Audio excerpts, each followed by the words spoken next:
राज्यामध्ये अनेक ठिकाणी सोयाबीन बियाणं उगवत नसल्याच्या तक्रारी समोर आल्यात।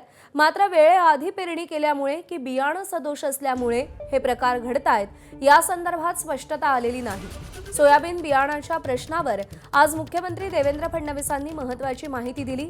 कमी उपज असलेलं सोयाबीनचं बियाणं विदर्भात आढळल्याची माहिती त्यांनी दिली आहे। तर जे नमुने घेतले त्यातले 300 नमुने फेल झाले असून त्यांचं लायसन्स रद्द करण्यापासूनची कारवाई करत असल्याची मोठी माहिती मुख्यमंत्री देवेंद्र फडणवीसांनी दिली आहे।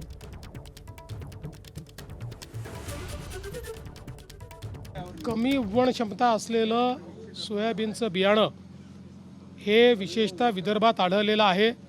त्याच्यावर तात्काळ कारवाई केलेली आहे। 5000 नमुने घेतल्यात, त्यातले 300 नमुने फेल झालेले आहेत। त्यांच्यावर लायसन्स रद्द करण्यापासून तर फौजदारीपर्यंत सगळ्या कारवाया होतात। वर्ध्यामध्ये सोयाबीन बियाणाच्या उगवण क्षमतेवर प्रश्नचिन्ह निर्माण झालंय। देवळी आर्वी तालुक्यात सोयाबीन बियाणं उगवलं नसल्याच्या तक्रारी कृषी विभागाला प्राप्त झाल्यात। त्यावर समितीमार्फत चौकशी केली जात असल्याचं कृषी विभागानं सांगितलं असलं तरी सुद्धा बियाणं न उगवण्याचं कारण वेळेपूर्वी पेरणी आहे की बियाणं सदोष आहे हे अजून स्पष्ट झालेलं नाहीये।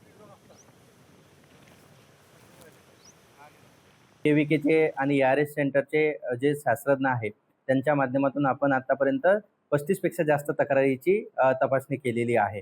वर्धा जिल्ह्यामध्ये एकूण आता 72 च्या जवळपास सोयाबीन उगवण क्षमतेच्या तक्रारी प्राप्त झालेल्या आहेत आणि याच्यावर आपण जे आवश्यक जे तपासणी अहवाल आपण शेतकरी बांधवांना आणि त्याच्यानंतर बियाणे कंपनींना देणार आहोत आणि त्याची नुकसान भरपाई किंवा जो निष्कर्ष आहे तो आपण शेतकऱ्यांना कळवणार आहोत।